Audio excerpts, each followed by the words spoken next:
Ek wil graag vir ons 'n gedeelte uit die woord van die Here lees. En dit vind ons in Psalm 136. Psalm 136. En ek weet nie wie van julle het al Psalm 136 gelees nie. Elke sinnetjie eindig met die woorde, want sy goedertierenheid is tot in ewigheid. En ek wil graag ook net vir julle die Amplified vertaling voorhou. For his mercy and loving kindness endure forever. Dit is so pragtig vertaal in die Amplified vertaling. Nou begin hy in vers 1 en hy sê, loof die Here, want hy is goed. Want sy goedertierenheid is tot in ewigheid. Dan sê hy, loof die God van die gode. Dit beteken, daar is eintlik geen ander gode nie. Hy is die enigste waaragtige God, want sy goedertierenheid is tot in ewigheid. Loof die Here der Here, want sy goedertierenheid is tot in ewigheid. Hy wat alleen groot wonders doen, want sy goedertierenheid is tot in ewigheid. Wat die hemele met verstand gemaak het, waar is die mense wat sê alles het toevallig ontstaan? Hy het alles met verstand gemaak. Ek dink dis baie duidelik dat iemand met nou het ek nie woorde nie. Dis miskien gepas om nie woorde te hê nie. Met die verstand wat God het, die heelal geskep het. U kan Psalm 136 by die huis gaan klaar lees en dan verlustig jy jou in die wete dat sy goedertierenheid, his mercy and loving kindness endure forever. Dit hou nooit op nie. En as ons vanaand na die getuienisse luister, wat mense met ons gaan deel, kinders van die Here, geliefde broers en susters, dan is dit om die goedertierenheid van die Here te besing en te loof en in ons harte dankie te sê. En die eerste persoon wat ek graag vanaand na vore wil roep, wat 'n baie moeilike jaar agter die rug het, en wat wil kom getuig wat dit vir haar beteken het, dat die gemeente se gebede haar gedra het. Nou die van julle wat onthou, toe Cornelia begin siek raak het ons dit hier afgekondig, en ons het dit op die voorbiddingsgroepie geplaas, en ons het dit ook nou nog op ons algemene voorbidding elke week. En sy het nou net daar agter vir my gesê, sy is nog nie heeltemal gesond nie, maar ons wil graag, Cornelia, terwyl jy vorentoe kom, soek ek vir ons Galasiërs 6, en dan kan jy met ons kom deel. Jy so by die podiumpie kom staan, en Lukas gaan vir jou mikrofoon sommer aanskakel en gee. En in Galasiërs hoofstuk 6 lees ons die volgende. Ek nou net gou kyk watter vers het ek hier neergeskryf. Dis vers 2. Dra mekaar se laste en vervul so die wet van Christus. Cornelia, ons luister graag wat die Here in die jaar vir jou beteken het. En ons bid steeds vir jou. Dankie Dominee. Ek is bitter ongewild in ons huis vanaand, want toe hierdie reën by uitsak, toe sê Robert vir my, jy gaan nie hierin uit nie. En ek sê, maak het beloof. En Bonneltjie moet eet en bad en in die bed kom. En ek sukkel, en ek brom met myself. En ek besluit net, ek gaan net vir Dominee vra asseblief, ek is nou voorbarig, maar kan ek eerste vertel en eerste huis toe gaan en askies, ek is so gewoon daaraan my stem, bulder, ek vra om verskoning. Ek het gevra asseblief, plaas my eerste in die ry, dat ek eerste by die huis kan kom, sodat ek eerste 'n deel van my hart kan rustig gaan maak. Dominee, ek wou nie hierdie doen nie. Maar ek moet hierdie doen en ek het nie geweet hoe nie. En toe die uitnodiging kom, het ek besef, dis die antwoord. Ek moet dankie sê.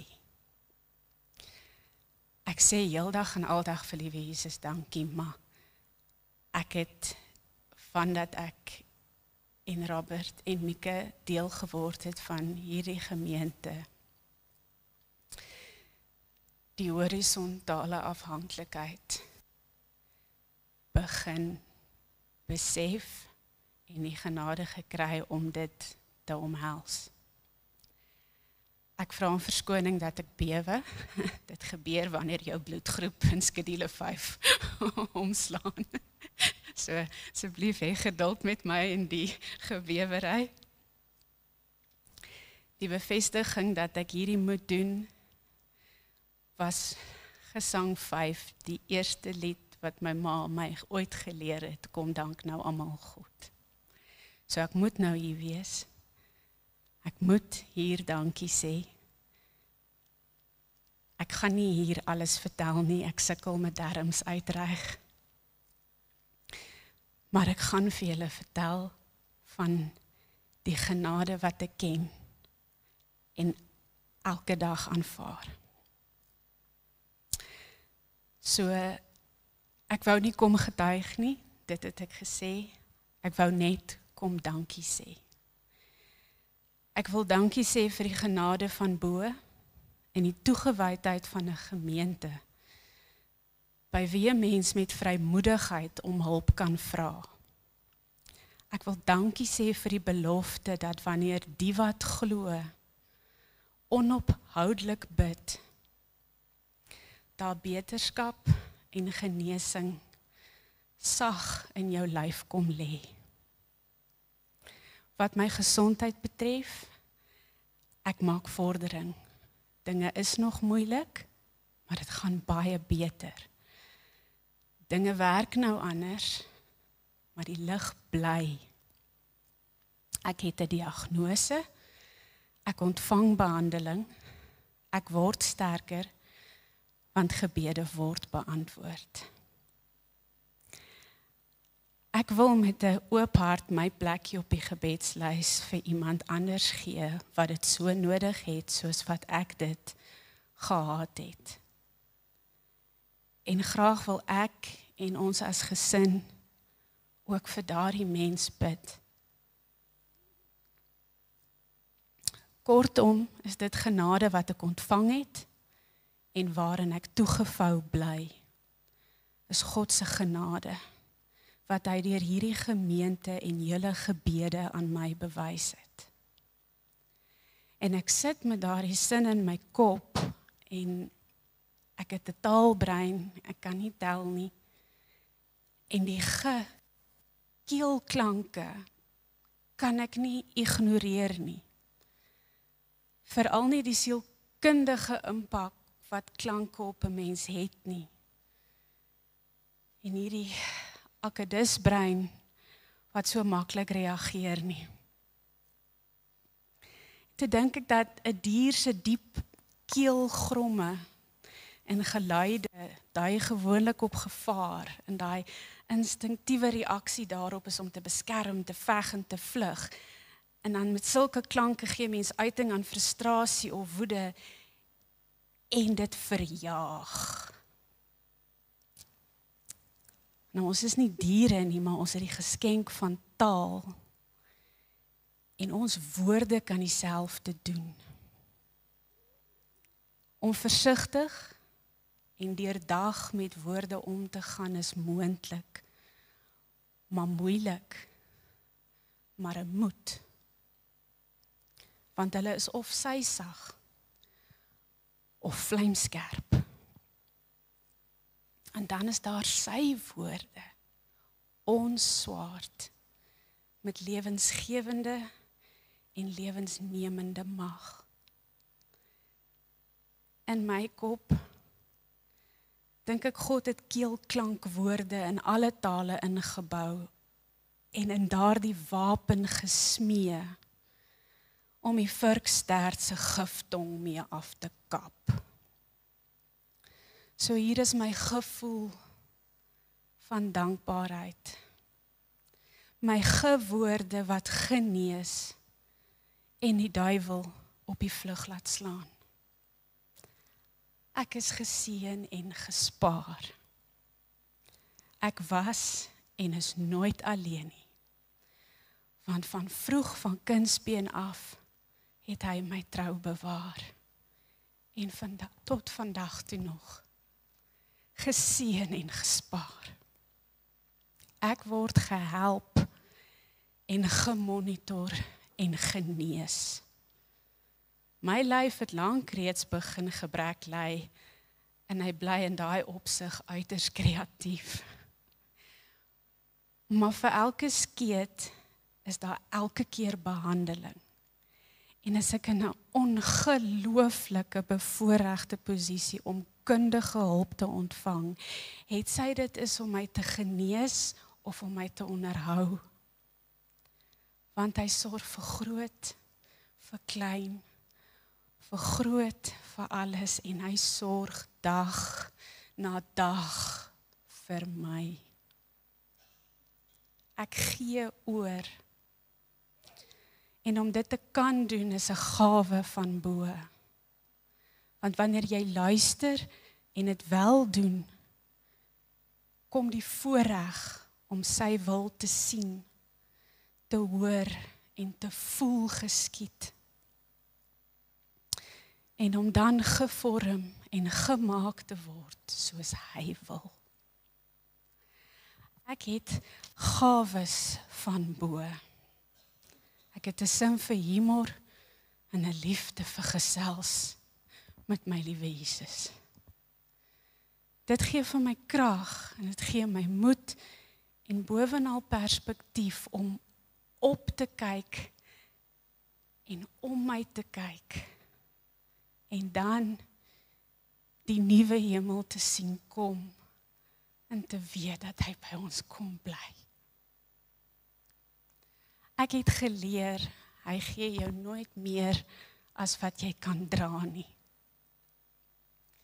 Want hoe swaarder jou pakkie word, hoe meer word die genade wat vir jou uitgedeel word. Ek word gedra.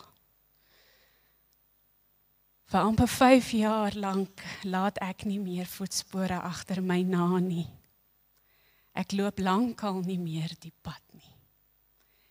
Nes ek as kind op die rug gedra is, en nes ek my bondeltjie op my rug gedra het, so word ek gedra. In die geval is dit my hemelse Vader wat my deur die diep donkertes en oor die hoë pieke dra. En weer eens in my kop, wanneer dit gebeur, dink ek word dit eers werklik dat 'n mens geabba word. Ek word geabba en daarvoor is ek oneindig dankbaar. Dankie vir hierdie geleentheid. Baie dankie Cornelia. Ja, Cornelia, hoe lank was jy in intensief? 7 dae. Ja. 7 dae in intensief, 6 dae in die hoësorgeenheid, 2 maande in tuisisolasie, 3 maande in buite die kamer isolasie en nou dominee maak ek my oë oop en my skoene is vol en my bed is leeg en my kleintjie en my man kyk vir my. Dis goed hoor. Baie dankie, ons waardeer. Sterkte, mag die Here met jou gaan verder ook hoor. Baie dankie. Nou ja, as daar een persoon in ons gemeente is wat ek dink 'n lewende getuie is van God se genade deur baie jare, God se genesende krag, dan is dit oom Attie. Oom het gesê oom wil vanaand 'n paar woorde sê, né? Ja, oom Attie kan vorentoe kom.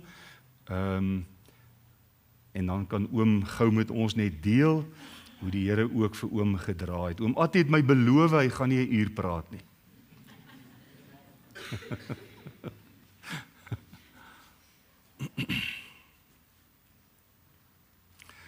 Oom Attie se pa was een van die stigterspredikante van ons kerk in 1944. So hy het as 'n stout seentjie in die kerk groot geword. En hulle sê die pastoriekinders is ekstra stout want hulle speel met die gemeentekinders. Hy's een van hulle. Oom Attie, deel met ons wat op oom se hart is asseblief, hoor. Hy's aan, oom kan net praat. In hom praat, hoor. Ek sê dankie vir die geleentheid om vir die Here te getuig wat hy van my gedoen het. As jy hoor die stem gaan bietjie weg, net bietjie geduldig wees. 2007 het ek 'n bloedklont gehad. En daar het hulle opgetel, ek het emfyseem. Nou, wat ek nou sê is nie hierdie laaste 12 maande nie. Dit loop 'n lang pad saam met my, maar is 'n daglikse ding. Die dokter het vir my gesê, die emfyseem, is niks wat hom genees nie. Jy sal moet leef en jou leefstyl so te verander. Die emfyseem wat ek het, noem hulle droë emfyseem. Hy droog jou longe uit. Ek is in die hospitaal, Januarie 2023. Kon nie meer asem kry nie. Hulle toetse gedoen, strale geneem en op ander goed. Kom die dokter na my toe, sy sê, baie slegte nuus, jou regte long is weg. Daai ligsakkies wat die suurstof moet inbring, bestaan nie meer nie, hulle is uitgedroog. Jou linker long, 50%. Dit is so erg begin raak, dat ek kon nie meer as 3 woorde amper praat nie, en dan is die asem op. Ek lê in die bed, gewonder, toe ek daar in die hospitaal was, die toetse, toe tel ek MDR-tering op. Die vieslike ding, daai tering. Die medikasie wat jy kry is amper erger as wat daai tering is. Daar in die bed gelê een oggend, silverjeug was aan die gang. En ek sê vir my vrou, ek weet nie, ek kan nie asem nie. Die asem is op. En ewe skielik neem ek asem. Lieflike asem. Ek sê vir ek weet nie wat het gebeur nie. Later die oggend, toe bel dokter Bester my. Hy sê, wat? Ons het vir jou baie ernstig gebid. Daar by Silverjeug. Toe sê ek hom, wat het gebeur? Ek nou skielik asemhaal. Dis 'n wonderwerk. By die hospitaal weer. Elke maand se toetse vir die tering en goed is. By Maart maand. Toe voel ek, jy weet, ek is reg, ek het nie meer probleme nie. En ek moes deurhou vir 9 maande. Dis 'n kursus wat jy opsit vir die tering. Die einde van daai tyd, toe gee ek vir die dokter 'n Nuwe Testament. En ek vertel haar hoe die Here my genees het van die kanker. Toe sê sy my oom, sy het my eintlik oupa genoem. Sy sê, jy gee vir my vrymoedigheid om jou iets te sê. Sy sê, jy weet Maart maand, toe ek jy nog onder kwarantyne gesit het iets gebeur wat ek nie kan verstaan nie. Al jou toetse van daar af is skoon. Die bloedtoetse, spoegtoetse, alles. Dat is geen teken van die tering gewees. Maar ek wou dit nie vir jou sê nie, want ek was bang, jy gaan die medikasie los. En is volgens die reëls, jy moet vir 9 maande, moet jy aanhou met dit. Tot nou toe, die tering is weg. Maar ek sukkel nog baie met die emfyseem. Nou die dokter het gesê, Die res van jou lewe sal jy met kortison dampe inasem om suurstof in jou bloed te kry. Dis eenmaal 'n week is 'n ding wat jy moet doen. In elk geval het dit begin doen. Maar hulle sê nie vir jou as jy daai masjien, daai inhaler gebruik het nie vir die dampe, dat jy ten minste vir 10 minute moet rus, verkieslik 'n halfuur. Ek het dit gebruik, opgestaan, uitgeloop. Toe ek by die deur uitloop, toe sien ek net die aarde kom op na my toe. Toe hou ek niks. Toe ek bykom met my vrou en dogter, hulle het gehoor hoe val ek daar tussen die potplante en goed. Help hulle my daar op. Toe het my pols gebreek. Vat my hospitaal toe. Doen hulle ekstrale om te kyk of ek nie miskien 'n rib gebreek het nie. Vrou kom na my toe, sy sê, ek kry nie jou regte long nie, wat het daarvan geword? Hy wil nie op die skerm kom nie. Toe sê ek, dit is weens die emfyseem, wat het doen? Toe moes hulle 'n spesiale scan doen. Toe sê sy ook vir my, weet jy, daai regte long is weg. Ek kry jou linker ene, tel ek nog op. Nou wil ek net sê, elke dag vir my is genade. Ek weet nie of ek môre die son sal sien opkom nie. Ek lê en slaap, as ek 'n bietjie geraas maak of iets, dan is jy alright. Hoe is dit? Hoe voel jy? Maar ek vertrou die Here. Dan wil ek net 2 dingetjies sê. Ek was 'n diaken in Johannesburg gemeente. En een van ons predikante vir my gesê, Artie, daar gaan tye kom wat jy moet bid vir iemand of iets. Maar ek sê net vir jou, oppas vir wat jy bid. Ek sê, hoekom? Hy sê, want die Here antwoord gebede.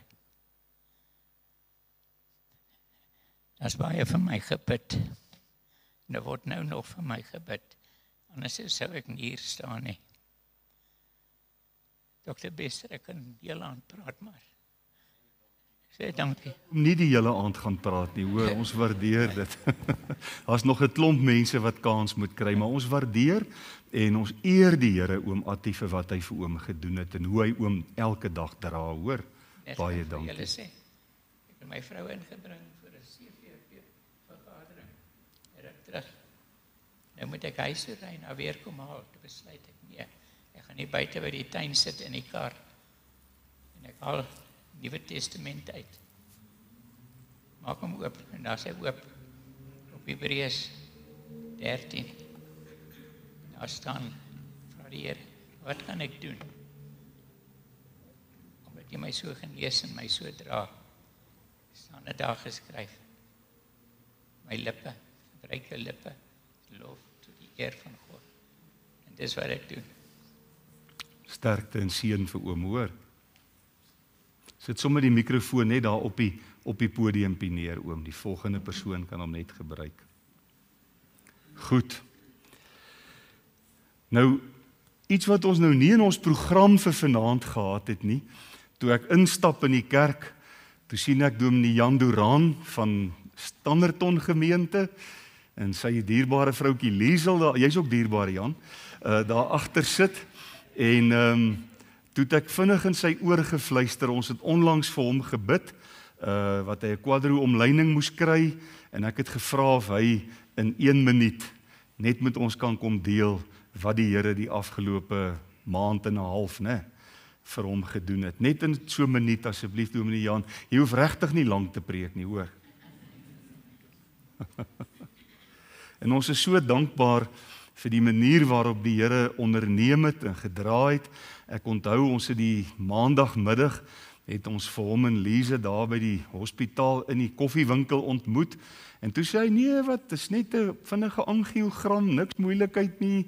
Daar's maar so 'n bietjie dit en 'n bietjie dat. En nou ja, die volgende oomblik toe lê hy met sy 4 bene in die lug en hy kry 'n omleining. Deel gou met ons asseblief. Dankie Jan. Dankie dokter. Goeienaand aan u. Nou ja, ek het ook geleer, moenie dokters en doktors moet hulle nie glo nie.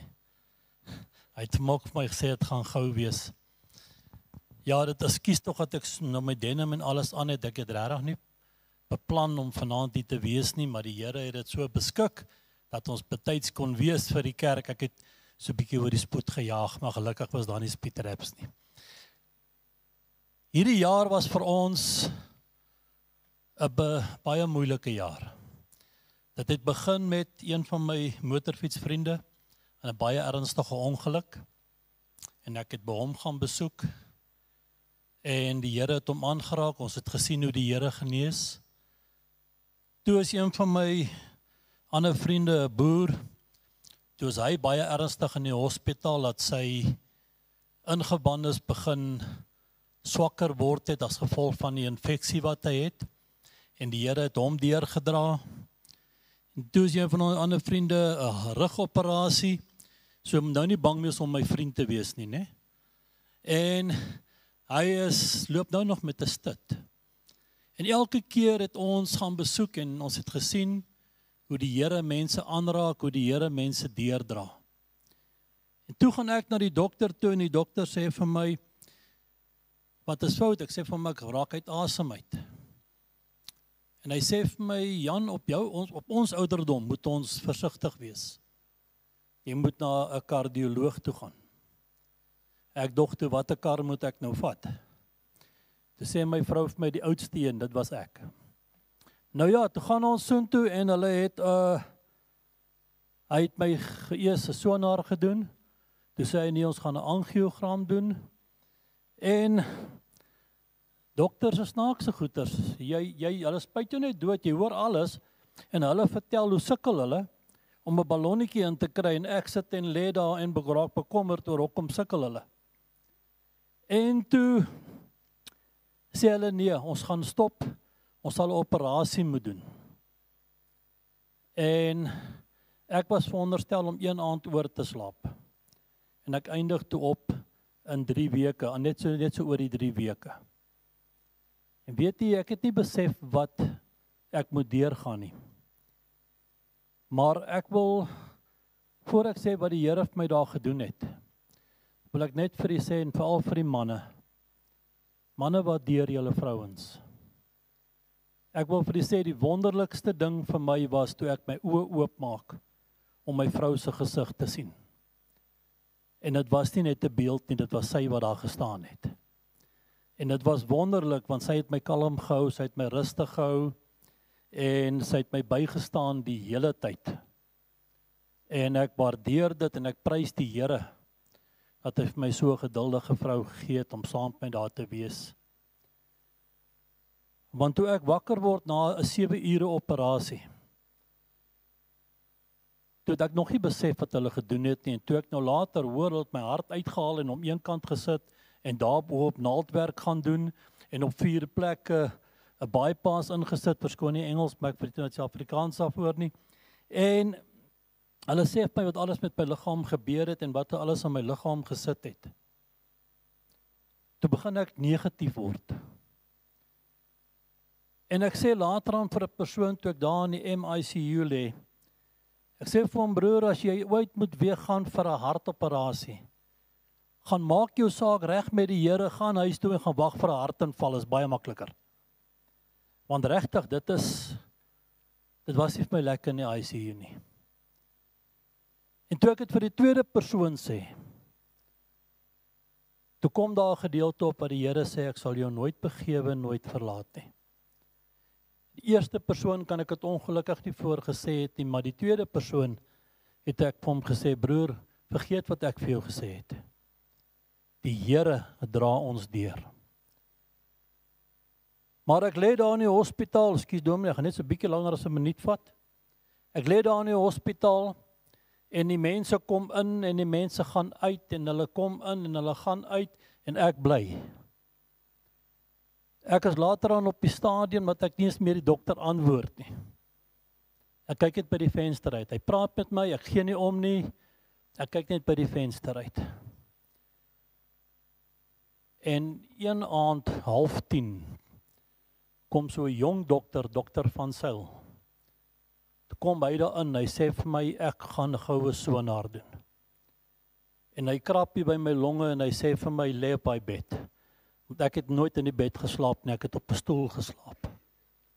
En hy sê vir my, ek gaan 'n drein in jou longe sit.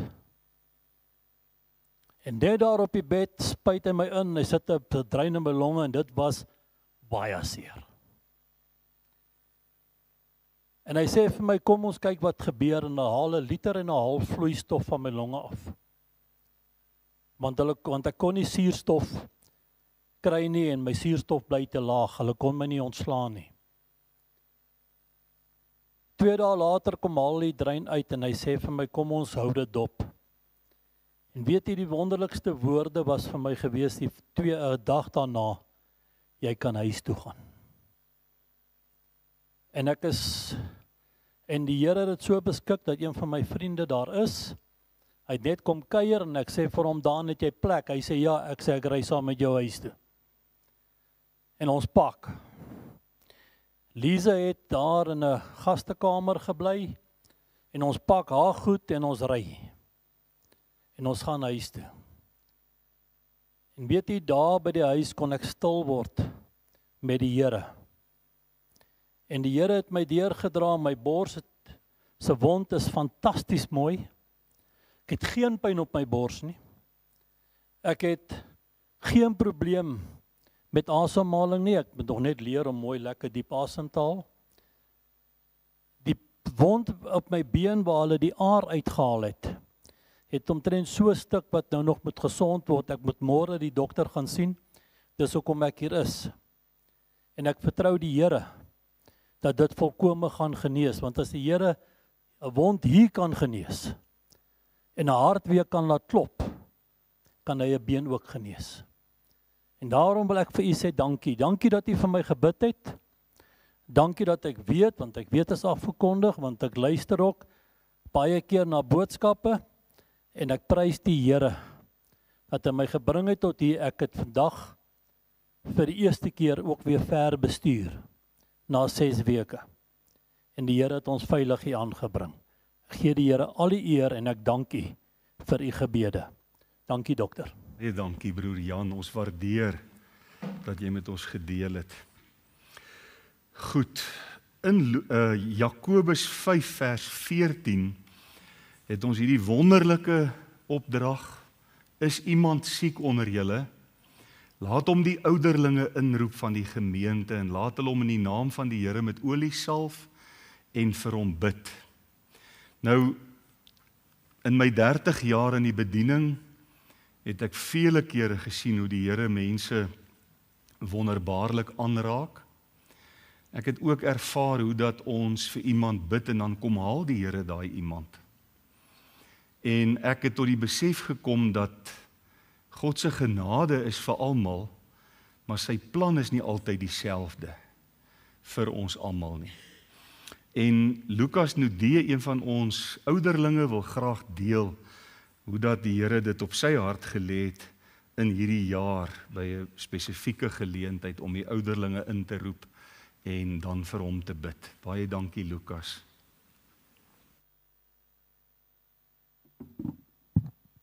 Dr. Andre is reg, die Here het dit letterlik op my hart gelê. Vir die van julle wat my nie so goed ken nie, toe ek op skool was, waarskynlik op hoërskool, het ek 'n matriekkoers gehad. Ons weet nie wanneer nie, ons weet nie waar nie. Maar die uiteinde van die saak is dat ek 'n hartklep gehad het wat gelek het.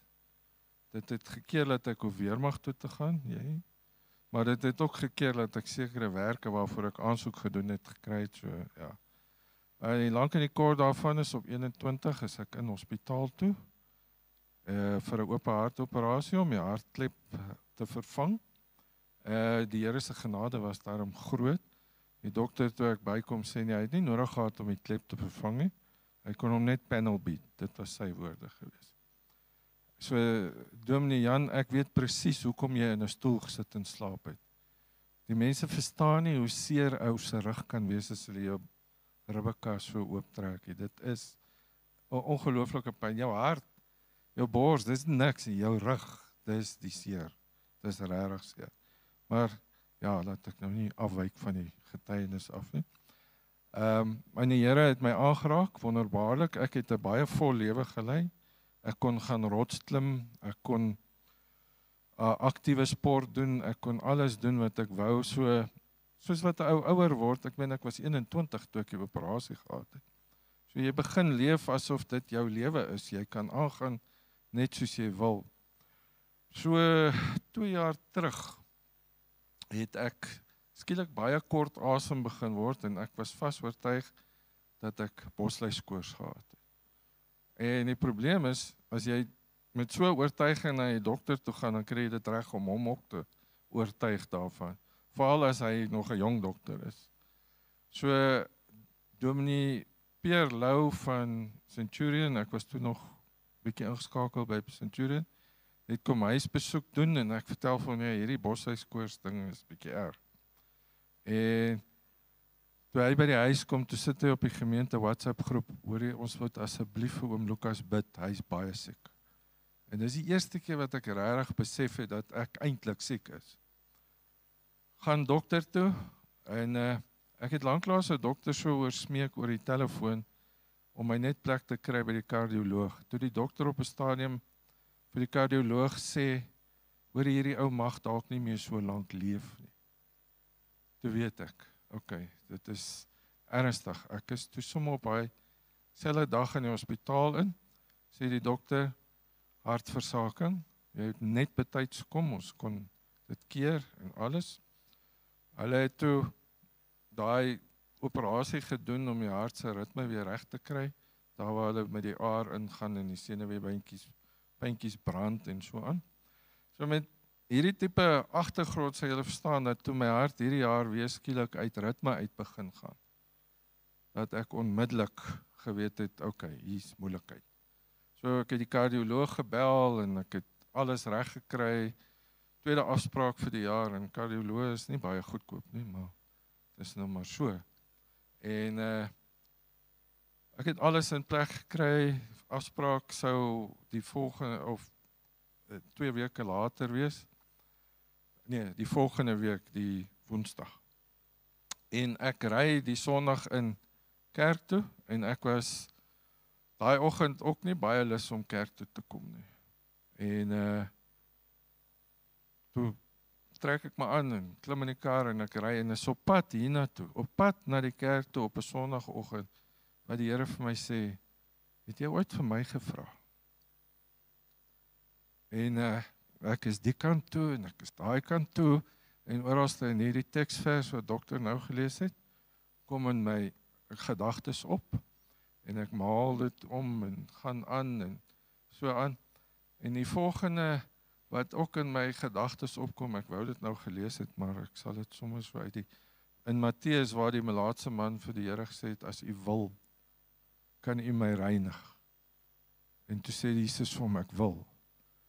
En ek het by die kerk aangekom en ek het sommer onmiddellik vir dokter Andreilig gesê, dokter, na die diens, kan julle asseblief vir my salf met olie, hande oplê en vir my bid asseblief.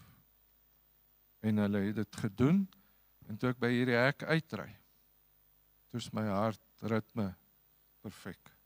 Tot vandag toe nog. Ja, as ek opgewonde raak hy so 'n bietjie uitritme uit, maar dit is nou nie iets om oor huis toe te skryf nie. So tot vandag toe nog, sedert daai dag dat hulle vir my gebid het, is my hart nog in ritme. Maar in daai teksvers in Matteus is daar 'n tweede deel wat die Here my aandag opgewys het. Waar hy gesê het van, laat ek maar net gaan lees, ek het nou vergeet.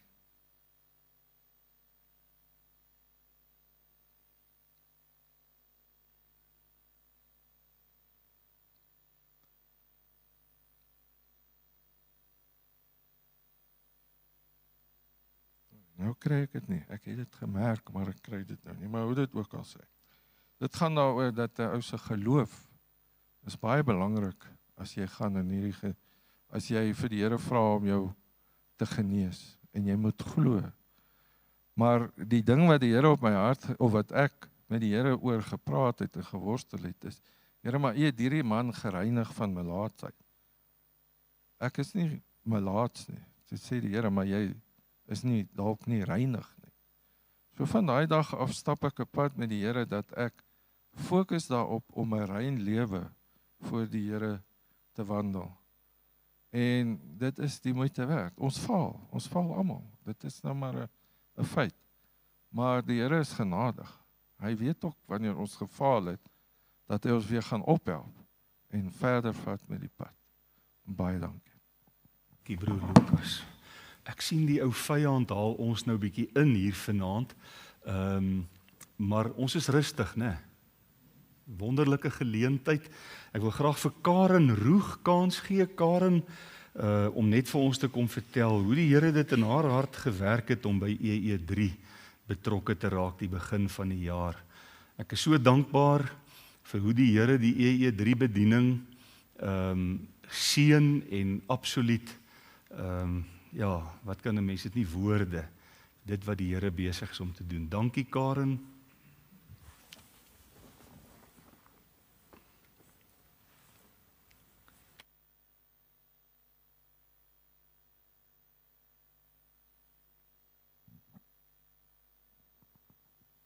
Ja, my getuienis begin Paasnaweek hierdie jaar, wat die diens vir my werklik waar vasgevang het en vir my gesê, werklik waar dit absoluut so in volgorde gegee het. So die eerste ene was die teksvers wat ek gegee het daarop neergekom van daar is studiewerk. Toe skrik ek my al klaar oor 'n mik, want ek en studie kom nie saam nie. Dus ek vir die Vader, kom bekragtig my asseblief vir die EE3. Toe gee hy vir my Timoteus 4:17, maar die Here het my bygestaan en my krag gegee. En die volgende ene, wat ek toe nou ook, jy weet ons, my spring maar soos 'n springhaas rond, en toe gee hy vir my Matteus 4:13, wat in die ding sê, dit is soos Jesus wat van Nasaret getrek het na Kapernaum toe, en dit sê kom. Toe het ek gesê, okay, ek kom. En ek sê toe vir die Here, ek kan nie teksverse onthou nie. En die Here gee vir my Johannes 21:22, wat hy sê, volg my, want vaar uit na die diep waters en laat julle nuttig sak, laat julle net 'n sak om vis te vang. Toe kom Numeri 22:23, wees getrou en luister. Toe weet ek, nou begin ek op plekke gaan wat ek weet, die Here gaan hard begin praat. En Numeri 22:23 is daai van die engel, van die esel en die engel, wat die engel voor die donkie moes ingegaan het en hy weggetrek het, daai deel. En dit sê toe, wees gehoorsaam. Lukas 5:10, moenie vrees nie. Moenie vrees nie, van nou af sal jy mense vang. Toe het ek geweet, toe sê ek vir Harry ook op die EE3, ek is reg vir die EE3. Maar in daai deel was daar nog 'n deel gewees van, daar's nog skuurwerk. En ek het gewonder wat dit beteken. Maar toe het ons mos nou die dienste van wat Dominee gehou het van Kana na Egipte toe, en wat dit so mooi verduidelik het van waar ons moet gaan en hoe ons heiligmaking deelagtig word. En ek het dit werklik waar ernstig opgeneem en op Lofdal het die Here vir my werklik waar kom vasvat. Hy het vir my toe Johannes 21:18 en daai 17, 18, 19, wat hy sê, het jy my lief? Het jy my waarlik lief? En waar ek werklik waar daar so kon in my ou tentjie, waar die wind so gewaai het, dat dit baie keer lyk of die tent soms so skeef staan, waar ek werklik waar vir die Here kom gesê het, hier is ek. Kom lei my deur na Gilgal toe, en kom bekragtig my werklik waar, dat daai skuurwerk in my, dat ek reg sal wees vir die EE3. En dit was my so wonderlik hoe die Here dit bevestig het hier die hele vooraf. En ek is lief vir sing. En ek is besig om die boekie wat ons altyd uitsing, kom daar 'n liedjie op, ek gaan deur, maak nie saak wat ander doen nie, ek gaan deur. En dis wat die Here my toe bevestig het, dat ek werklik waar dit wat ek nog moes afgelê het, en dat ek reg is vir die EE3. EE3 is vir my 'n wonderlike kursus, wat mens werklik waar daai riglyne het, maar weet jy, die Gees is net so getrou, om saam met daai riglyne, absoluut vir jou, die regte ding vir 'n persoon wat voor jou staan, kan sê. Dankie. Dankie Karen, ons waardeer, hoor. Nou, daar so in die jaar 2 pragtige nuwe lidmate hier by ons ingetrek van die mooiste dorp in die land. Dis nou waar ek en Annetjie groot geword het, en dis Brakpan. Nou nie lag nie. En ons het Wou en Monique leer ken, en ons het nou die aand by hulle huisbesoek gaan doen, en heeltemal spontaan deel Wou met my 'n getuienis. En toe sê ek, asseblief, jy moet dit vanaand ook met ons hier kom deel, so ek wil graag vir jou kans gee, hoor. Vertel vir hoe mooi is Brakpan. Dankie dokter. Dit is nog baie mooi. Baie van die robotte daar werk nie nou meer nie, maar verder werk dit, is regtig nog 'n mooi plek. Ja, 2025, wat 'n jaar. Ons het so 2 jaar terug, het ons die Here ontmoet, en wat 'n pad was dit nie gewees nie, en ons was witwarm gewees, jong gered, of opnuut gered, en ons was by alles betrokke, en ons rondgehardloop, en 'n goeie vriend van my, Vis van die AJB, het altyd gesê, baie keer is ons so besig met die dinge van die Here, dat ons nie tyd maak om stil te staan by die Here van die dinge nie. En ek werk hier so in Silverton, hier by Fort, so ek het elke dag ingery Pretoria toe, so het was in die oggende 4:30 op, deurgery, toe betyds is vir werk, en die aande eers 7:00 by die huis gekom, dan was dit gou eet, en ons het rustig geraak, en dit was ons pad gewees, en baie dinge het gebeur, ook maar familiemoeilikhede, ons het 2 familielede aan die dood afgestaan hierdie jaar, maar aanhoudend was ons soekend om meer by die Here te wees, en meer afhanklik van die Here te wees, en dit was ons gebed gewees. Van die begin van die jaar af, wat is die reeks? In Januarie, Verootmoedigingsreeks was dit ons 2 se gebed gewees, en ons het dit deel van ons stilte tyd gemaak hierdie jaar om te sê, Here, hoe is ons meer afhanklik van U? Wat kan ons doen? Ons het laas jaar ingeskryf by die Kweekskool vir die korrespondensiekursus. Julle en dit het goed gegaan. Ek het van die huis af, van die werk af teruggejaag huis toe, môre moes ons inhandig, dan het ek gou die raai boek geblaai, antwoorde gekry, ingedien, en ek het 90 gekry en gesê, "Sjoe, nee, ek is definitief op die regte pad, kyk hoe goed doen ek." En die Here kom praat met my, hy sê vir my, "Maar Wou," en dit is hoekom ons begin stil staan het. Ons is so besig om rond te hardloop, ons het nie tyd gemaak om by die Here stil te staan en werklik afhanklik van hom te wees nie. Ek het nog steeds alles self gedoen, of probeer self doen ten minste, en my vrou het nog steeds alles probeer self doen, en ons het die tyd gevat, en hierdie jaar tydens Pinksterreeks, ons het al 'n rukkie gesoek om hierdie kant toe te kom, vir haar werk gesoek in Pretoria, niks gekry nie, sy was 'n onderwyseres daar in Brakpan, en net geen van die skole kom terug nie, en hierdie jaar tydens Pinksterdienste, tydens die Pinksterreeks, hou ons aanbid, en die vorige jaar se Pinkster boodskap kom heeltyd terug, en dit het gegaan toe die volk deur die Jordaan na Kanaan toe was die 12, ek dink dit was die 12 spioene wat oorgegaan het, toe kom hulle terug sê, hulle manne, slegte nuus. Daar's 'n klomp wille ouens daai kant, ek weet nie of ons kan intree daar nie, en almal was bang, so hulle was nou hier op pad na die land van melk en honing toe, maar nou is hulle bang, Want waar is die engel wat die Here beloof het? En hulle vra toe, Here, waar is hierdie engel wat U beloof het? En die boodskap se punt het daarna toe gekom is, ons moet nie wag om die engel te sien voordat ons die stap vat nie. Ons moet die geloofstap neem en die engel sal vir ons wag. En dit het gebeur die donderdagoggend, dit was net na die laaste Pinksterdiens. Daai donderdagoggend sit ek by die werk, frustreerd in 'n meeting.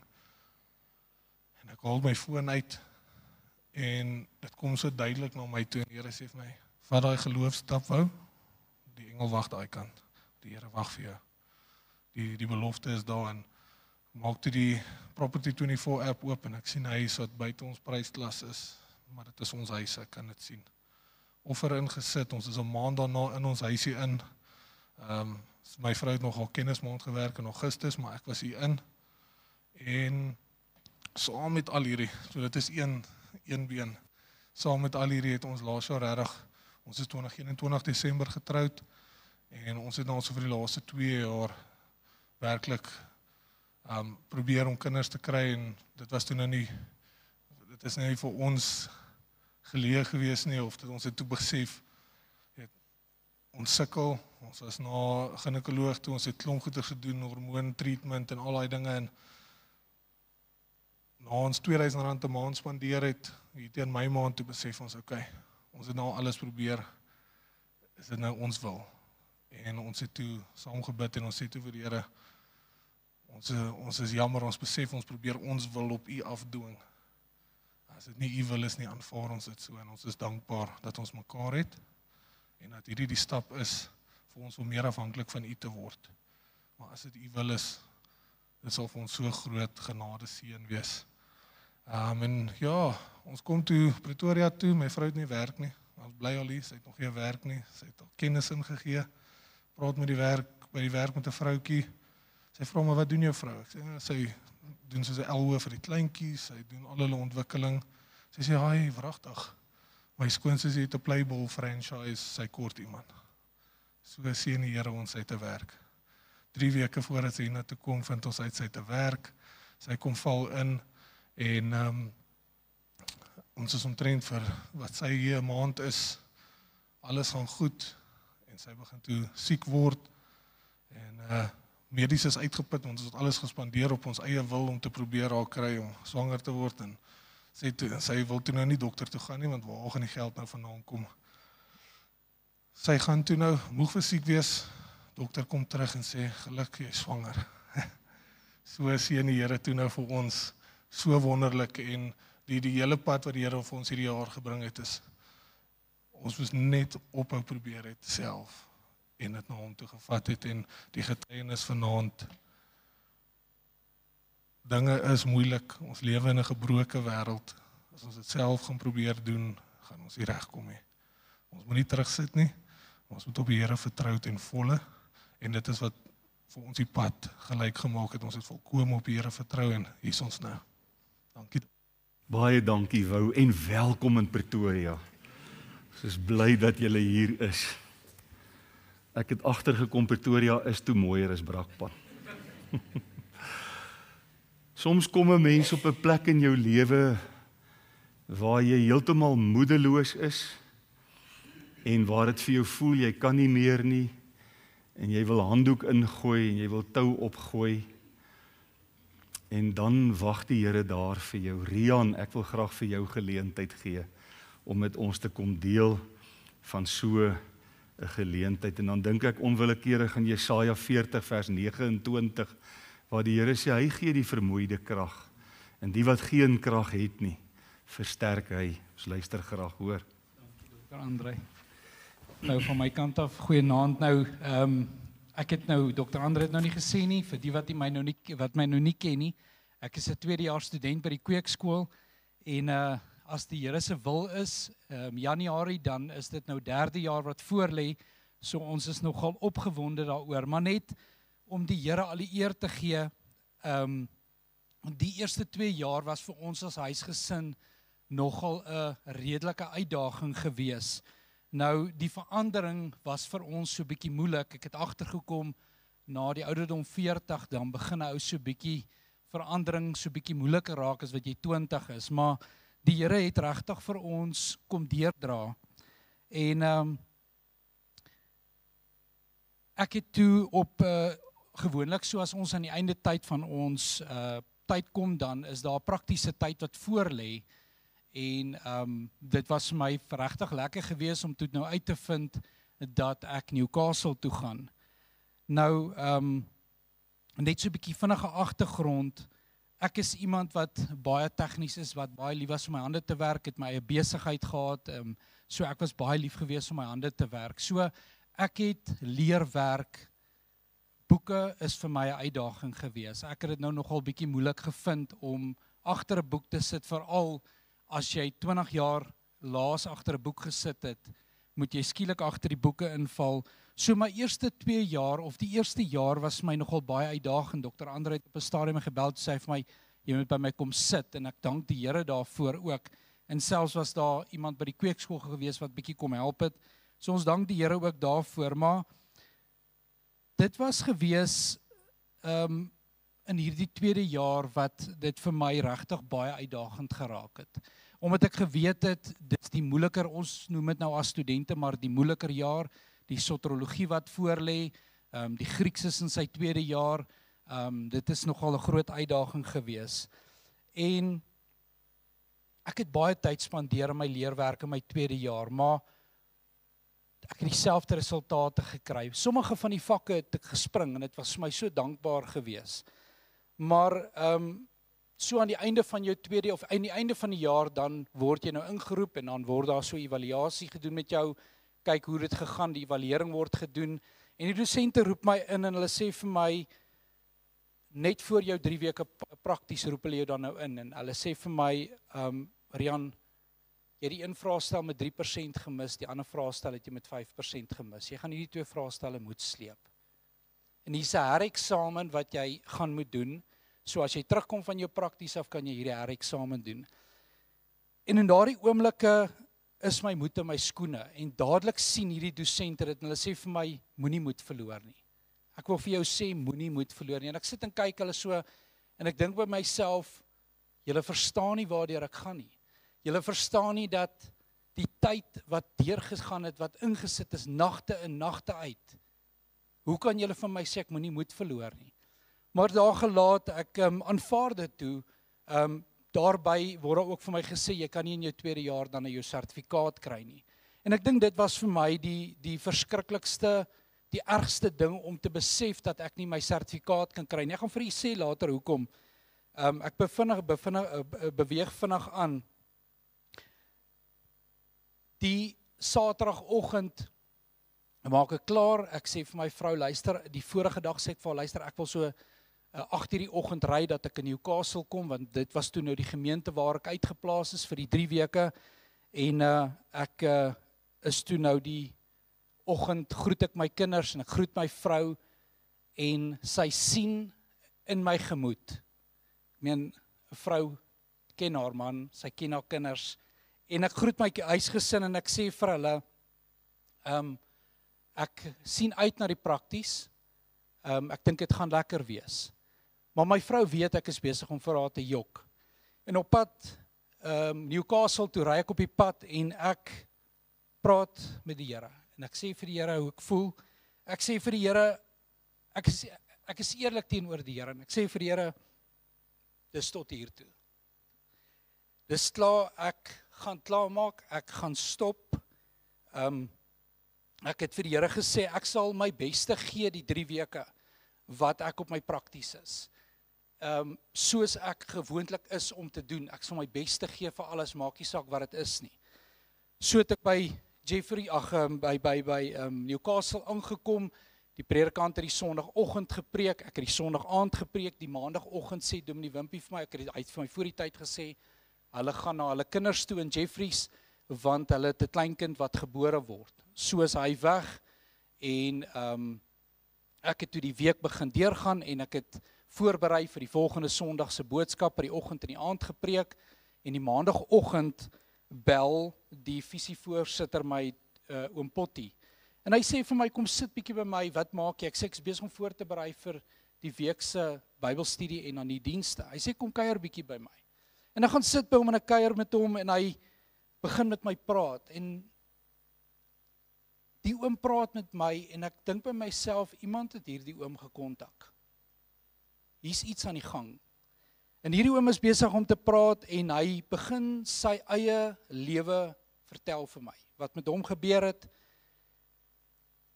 En hy sien, hy's besig om aan my te raak met dit wat ek beleef het as jong seun, later in my lewe, en ons begin met mekaar deel, en hy sê vir my, ek weet waardeur jy gaan. Hy sê, maar ek vra vir jou, moenie moed opgee nie. Druk deur. Dit is die moeite werd om deur te druk. Daag gelaat, ek is toe die Wimpie is terug by die huis, hy maak my deel van sy program, omrede die program redelik vol is. Op 'n stadium, sy skoonma lê toe nou al 6 weke met gebreekte heup in die hospitaal. Ek het haar intussen tyd besoek, kosbare geleentheid met haar gehad. En hy sê vir my op 'n stadium, ek en my vroukie moet by die hospitaal uitkom, sal jy vir my net by die hospitaal uitkom, daar's 'n jong man, 'n kragboks het geflash in sy gesig, en wil jy nie asseblief by hom net uitkom nie. En ek ry soontoe en ek kom by die jong man, en hy lê in ICU, sy oë is toegeplak, en ek begin met hom gesels en ek kuier met hom, en hy's baie lief vir motorfietsse. Nou dit was my besigheid gewees voor die Here my geroep het, en ek en hy begin met mekaar deel, en dit is 'n kosbare oomblik, maar hy kan my nie sien nie, en ek sê vir hom, ek wens so in hierdie tydjie wat ek hier is, dat die goedjies van jou ook kan afkom, dat ons kan mekaar lekker kuier. Daar's ek weg, en ek is so bemoedig. Maar ek besef die Here werk met my, en ek besef, uit die taal wat hy praat, is daar benoudheid vir my oor sy siel. En ek vra die Here, as dit nog 'n geleentheid sal wees, dat ek by hom kan uitkom. En by 'n volgende geleentheid sit ons by 'n 65-jarige man, en hy gebruik medikasie, want hy is, wat noem mense dit? Hy is so bietjie, ekskuus, ek het nou die, ja, nee, hy is eintlik, hy glo dat die medikasie sy probleem onderdruk. En die predikant is besig met hom te praat, en die visievoorsitter werk met hom, en hulle besef die man glo dat die medikasie sy probleem gaan oplos, maar die probleem eintlik is die man moet by die Here uitkom. En terwyl hulle met hom praat, sit en bid ek daar, en ek vra vir die Here, Here, wil U nie die lig deurbreek in hierdie man se lewe nie? En ons stap daar uit, en die predikant sê vir my, Rian, jy moet besef, by elke mens wat jy gaan stil sit, gaan die Here dalk nie altyd aanneem nie, maar dit is nie my en jou plig nie, ons moet net die werk van die Here doen. En so by geleentheid bel hy my weer, en hy sê vir my, Rian, jy moet by die hospitaal uitkom, 'n dametjie het geval, haar ma is by ons in die gemeente, sy's 95 jaar oud, en ek ry soontoe, en ek kom daar, en ek stap daar in, en die vroutjie is verskriklik emosioneel, en sy sê vir my, ek moes nou 'n papier teken, hulle gaan my ma se heupvervanging doen, maar die dokters het gesê 30% kans. Haar longe is swak, en ek stap daarin, en Dominee Wimpie, net voor ek dit sê, op 'n stadium, toe sê Dominee Wimpie vir my, jy moet een ding onthou, ek en jy is net 'n instrument, en dit gaan nie oor my en jou nie, dit gaan oor die saak van die Here. En ek staan in die hospitaal, en ek bid vir die tannie, en ek bid vir haar, en ek deel met hulle, en ek stap daar uit, en in die gang op pad uit, kom die Here, en hy sê vir my, dit gaan nie oor jou nie. Dit gaan oor die saak van my. Dit gaan oor my saak, ek wil jou as instrument gebruik, en ek wil hê, dat jy net my instrument sal wees. En die woorde wat Dominee Wimpie my gesê het, tref my diep, en ek besef by myself, dit het oor jou gegaan. Jy sien, ek het probeer om daardie sertifikaat in die hande te kry, sodat ek vir mense kon wys, wat getwyfel het in my, wat ek kan bereik. Daardie sertifikaat was die enigste ding wat ek in my hand wou gehad het, sodat ek vir mense kon wys, wat kan ek doen? Maar daar gelaat, ek kom terug by die huis, en ek deel met my vrou, en my kinders, deel ek hierdie geleentheid. En by hierdie geleentheid sit my vrou en sy huil verskriklik, en ek kan nie verstaan nie. En ek dog myself, hoekom is my vrou so emosioneel? Dis dan kosbaar hoe die Here die pad met ons gestap het. Of met my gestap het, en sy sê op 'n stadium vir my, daardie môre, toe jy ons groet by die huis, toe weet ek dis verby. En ek het geweet, ek kan niks vir jou doen nie. Maar ek het by die Here gaan sit en ek het vir die Here gevra dat hy jou sal ontmoet in jou prakties. En sy sê vir my hierdie woorde, sy sê, en die Here het my gebed gehoor. En ek het net so 'n stukkie geskryf, net, ek wil u graag vanaand bemoedig, moet nooit ophou bid vir mekaar nie. Al dink jy om op te skop, of om op te gee in die lewe, bid vir mekaar. Vrouens bid vir julle mans, mans bid vir julle vroue. En so ook beleef ek vanaand, en so ook hoe dit ek daar beleef, dat gebed ons deurgedra het. En gebed het my deurgedra. En dit is hoekom ek vanmôre weer of vanaand weer hier kan staan. Vanmôre het ek in die kansel gestaan en ek het die woord van die Here gepreek. Want dit gaan nie oor my nie. Dit gaan oor die saak van die Here. En ek eer die Here en ek dank die Here daarvoor. Dankie Dr. Andre. Baie dankie, Rian. Nou dit bring ons dan by die laaste getuienis vir die aand. En dit is hoe die Here die afgelope tyd deure oopgemaak het vir evangelisasie. Ek wil graag vir Albert geleentheid gee en dit is dan die laaste getuienis. Baie dankie. Ek het nie iemand uitgelaat nie, né? Nee. Goed.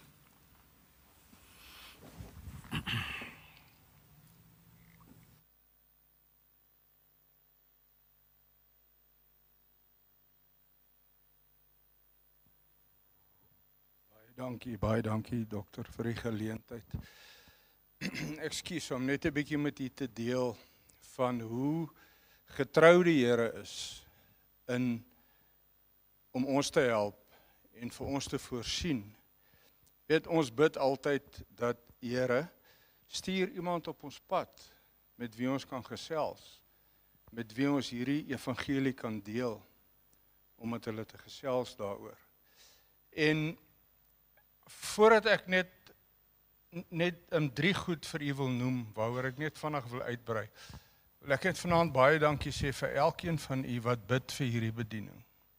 Want 'n mens kan regtig sien hoe die Here werk in mense se harte en hoe die Here voorsien en deure oopmaak.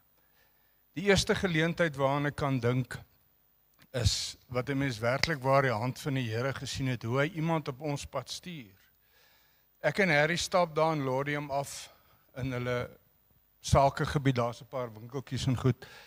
Nou sê ek die aand vir Harry, hoorie, hier is 'n ou met wie ons al gepraat het voorheen, sy naam is Hassan. Hy's 'n winkeleienaar. Ons wil 'n bietjie met hom, kom ons volg net op en ons hoor hoe gaan dit met hom en ons hoor of ons weer met hom kan gesels nie. Stap toe in en ek vra toe sê hulle, nee, maar die ou is nie hier nie. Die ou met wie ons toe nou praat.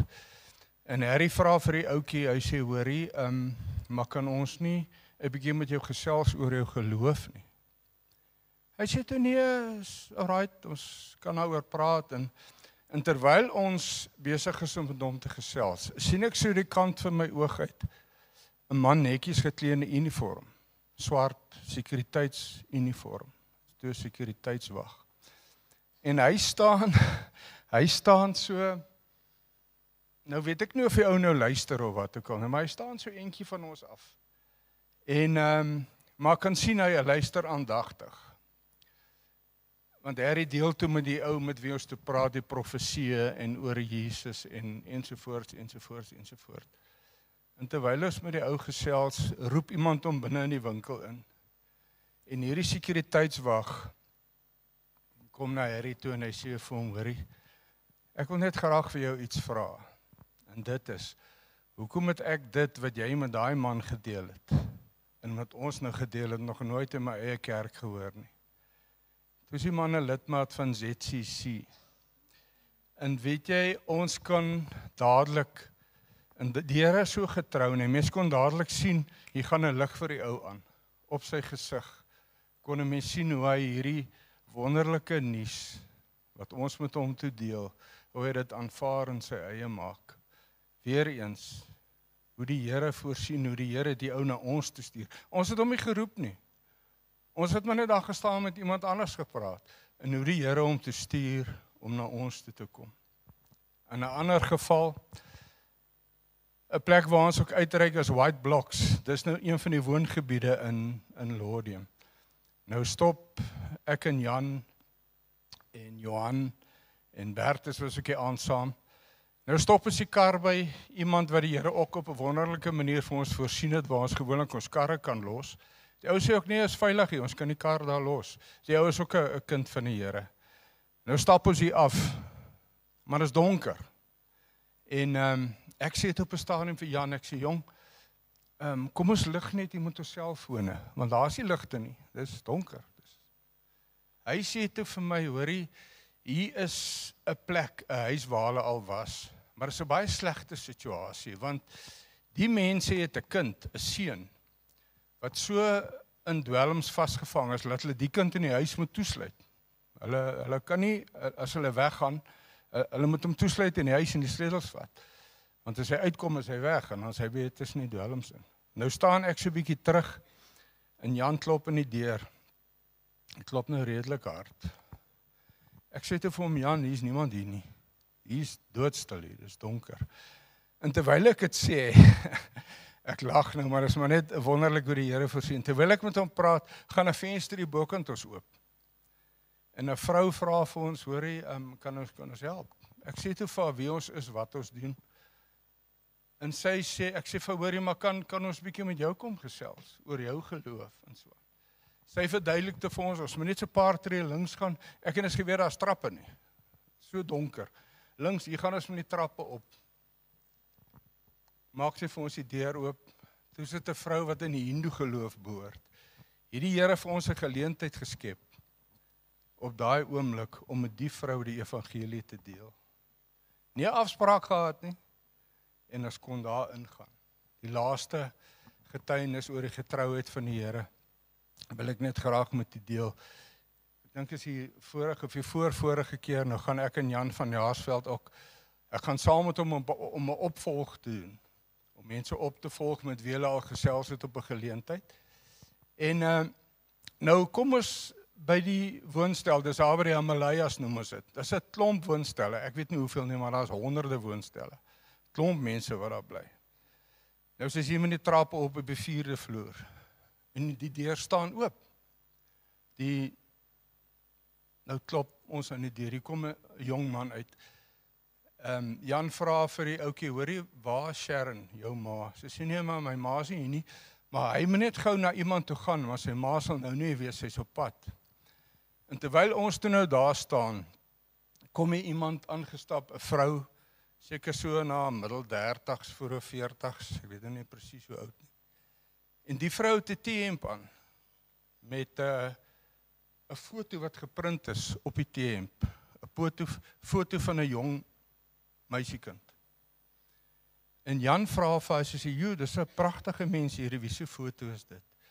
En die vrou begin huil. Toe sit haar dogter, wat hierdie jaar in matriek was, wat die 25ste Julie hierdie jaar, wat selfmoord gepleeg het. En net daar skep die Here vir ons 'n geleentheid.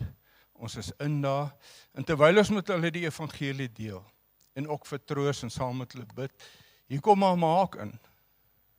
Toe kon ons met haar gesels, en ons kom met haar die evangelie deel. En werklik waar, dit is absoluut net, dis maar 3 van die gevalle wat 'n mens werklik waar die hand van die Here kan sien, op al die uitreike waar ons gaan. Nie net in Laudium nie. As ons altyd luister na die terugvoer, en dan kan 'n mens hoor van hoe die Here geleenthede skep, wat 'n mens, jy gaan in 'n plek in, of jy gaan in 'n winkelsentrum, of in 'n hospitaal in, of waar ook al, en as jy maar terugkom en die terugvoer kry, dan was daar 'n geleentheid geskep, sodat daar met iemand kan gepraat word, en 'n geleentheid geskep word om hierdie wonderlike goeie nuus aan mense te deel. Ek wil graag vir u vra, dat u sal aanhou bid vir hierdie bediening. En dan wil ek vir u vra, om in gebed, werklik waar die aangesig van die Here te soek, en skryf hierdie datum op, 26ste Januarie volgende jaar, dan skop ons weer af in 2026, oorweeg het sterk, met gebed, en vra vir die Here, op watter manier u kan betrokke raak. Al is dit net om te bid. Baie keer dan, terwyl ons uitgaan, is die mense wat hier bid. En terwyl ons uitgaan op uitreike, is daar mense wat by mekaar kom om vir hierdie bediening te bid. Daarom wil ek vanaand vir die Here al die lof en die eer van my hart gee, of van ons harte gee, dat hoe getrou die Here is, dat hy elke slag vir ons deure oopmaak, 'n nuwe geleenthede skep, sodat ons hierdie wonderlike nuus vir 'n verlore gaande wêreld kan deel. Baie dankie, dokter. Dankie. Baie dankie, Albert, ons waardeer dit. Ek gaan vir ons afsluit met gebed, en ons eer die Here vir alles wat hy die jaar vir ons gedoen het. Vanaand kan julle my nie die skuld gee, omdat ons oor die tyd gegaan het nie. Maar dit was wonderlik om te luister, dit was kosbaar om die getuienisse te hoor. Ons dank die Here, ons aanbid hom, dis hy alleen wat die eer kry. En besonder vir die EE3 bediening wat hier pos gevat het, en die passie wat daar is, by die mense wat daarbey betrokke is. Vra vir die Here of hy wil hê jy moet betrokke raak volgende jaar. Kom ons bid net saam. Dankie Here Jesus vir u groot en kosbare genade. As ons geluister het vanaand van Cornelia wat begin het met die baie ernstige siektetoestand wat sy in haar liggaam gehad het, hoe u haar genade gegee het, en elke ander een daarna, oom Attie en ja, almal, ek wil nou nie almal se name weer noem nie, dan het ons vanaand net een woord op ons lippe, en dit is, dank u Here vir groot genade. Dankie vir alles wat u ook die afgelope jaar vir ons as gemeente gedoen het. Die manier waarop u onderneem, die passie wat hier in die gemeente is, die opgewondenheid onder mense, ons aanbid u. Here, ons gaan nou die feesseisoen binne, en ons wil vra dat u elke een wat op die pad gaan wees sal beskerm, en dat u ons in die nuwe jaar sal terugbring veilig, en dat ons ook weer kan voortgaan om u te dien. Nie dat ons nou gaan ophou om u te dien nie, maar Here, daar kom nou 'n rustiger tyd in die gemeente, en ons wil bid dat u vir ons ook in hierdie tyd sal seën en sal dra. Dankie dat ons dit kan bid in Jesus se naam. Amen.